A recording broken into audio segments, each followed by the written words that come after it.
السلام عليكم daawadayaasheen qiimaha badan oo ku soo dhawaada bulsha media maanta halkan waxa ka aragtaan muuqaalo laga soo duubay degmada Gaalkacyo kuwaas oo dhowr qodob ku darsan doono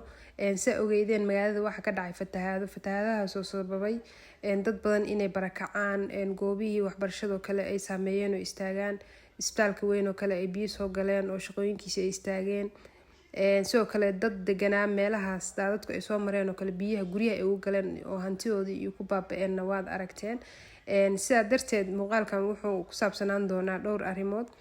kuwaas oo aan fari doono dad bulshooyinka ku nool magaalada iyo dhammaan dadka ay quseysaba insha Allah marka soo dhawaada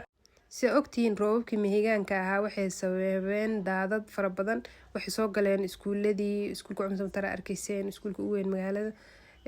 inay biyo gudaha u soo galeen oo ay saameeyeen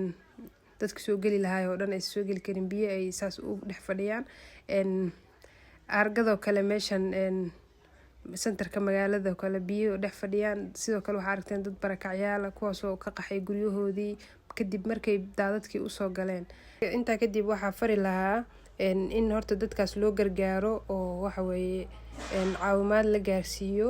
dhan kastaba ha ahaatee ay u baahan yihiin sidoo kale in dawladda hoosena ay u diyaariso booyado biyahan ka qaada magaalada banaankeedana kusoo shuba ama meelahaas tawaga kusoo dara inta kadib waxa kaloo fari lahaa in bulshada ay sameysato qorshayaal ama dawladda hoose u sameyso qorshayaal sanadka dambe ama roobabkan kale haday soo noqdaan isla xilliganba seasonkanba roobabkaas qorsho dhinac lagu marinayo magaalada biyaha dadka degan meelaha daad mareenka ahna waxaan jeclaan lahaa ayaguna inay iskaga taxadaraan oo ay sameystaan waxyaabo biyahaas ka qaadi kara ama dhinac kale uga jiidi kara ay kanaalo u jeexaan ma jeclaan lahaa haddii qaybtan isla soo gaarnay oo ku mahadsantahay daawashada muuqaalkan